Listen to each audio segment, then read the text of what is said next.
আজকে আমার মায়ের হাতের একটি রান্না তোমাদের সাথে শেয়ার করছি। এই রান্নাটা আমার ভীষণ পছন্দের।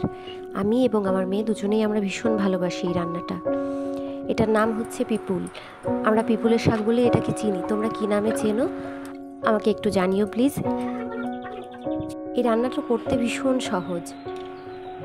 শাকগুলো তুলে এনে ভালো করে ধুয়ে ডাঁটা পাতা আলাদা করে রেখে কড়াতে একটু তেল দিয়ে আলু জিরে আর দুটো কাঁচা লঙ্কা ফোড়ন দিয়ে আলুটা দিয়ে ভালো করে ভেজে নিয়ে ডাঁটাগুলো দিয়ে ভালো করে ভেজে নিতে হবে। একটু লবণ হলুদ দিয়ে ডাঁটা আলুটা সুন্দর করে ভেজে নিয়ে নরম হয়ে গেলে একটু জল দিয়ে দিতে হবে।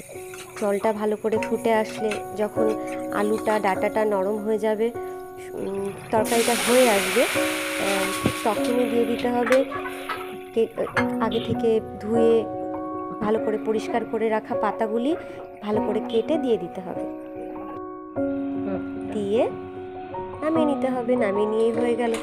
ভীষণ সাধারণ একটা রান্না, কিন্তু খেতে আমার কাছে ভীষণ ভালো লাগে। একটু তিতো স্বাদের, আমার মুখে বেশ ভালো লাগে। কিন্তু সবথেকে বড় কথা, এর ঔষধি গুণ রয়েছে। এই শাকটা শরীরের জন্য ভীষণ উপকারী। আর এই শাকটা না তোমরা মাছ দিয়েও রান্না করতে পারো। মাছ দিয়ে এর স্বাদ আরও দ্বিগুণ হয়ে যায়। ভীষণ খেতে ভালো লাগে।